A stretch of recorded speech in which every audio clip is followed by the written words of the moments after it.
YCP MP Vijayasai Reddy పైన TDP మంత్రి కొల్లు రవీంద్ర విమర్శించారు. మీడియా సంస్థల యాజమాన్యాలు, మీడియా ప్రతినిధులపైన ఎంపీ విజయసాయిరెడ్డి చేసిన వ్యాఖ్యలను తీవ్రంగా ఖండించారు. తనపై వచ్చిన ఆరోపణలకు సమాధానం చెప్పలేక మీడియా సంస్థలపైన వ్యాఖ్యలు చేస్తున్నారని మంత్రి కొల్లు అన్నారు. కామంతో విజయసాయిరెడ్డి కళ్లు మూసుకుపోతే అధికార మదంతో పేర్ని నాని కళ్లు మూసుకుపోయాయని విమర్శించారు.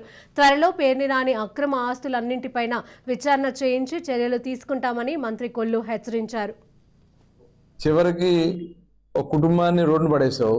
దానికోసం ఇవాళ నువ్వు మీడియా వాళ్ళ మీద, మీడియా ప్రతినిధుల పైన, నిష్పక్షపాతంగా వార్తలు అందిస్తున్నటువంటి సంస్థల పైన, సంస్థ యాజమాన్యం పైన నువ్వు మాట్లాడినటువంటి మాటలు చాలా సిగ్గుచేటు. ఖచ్చితంగా దీనికి మూల్యం చెల్లించుకుంటారు. ఇక్కడ బందర్లో ఒక పేరు నాని గారు ఉన్నాడు. ఇక ఆయన అయితే ఎక్కడి నుంచో దిగొచ్చినట్టుగా మాట్లాడుతూ ఉన్నారు. ఏమీ చేయలేదట. నీ కళ్ళు పోయినాయా, లేకపోతే ఆయన కామంతో ఆయన కళ్ళు మూసిపోయినాయి విజయసాయిరెడ్డి గారు? నీకు దేంతో మూసిపోయిందో చూసుకో ఒకసారి. డబ్బు మతంతో మూసిపోయిందేమో, మొత్తం లాగుతాం.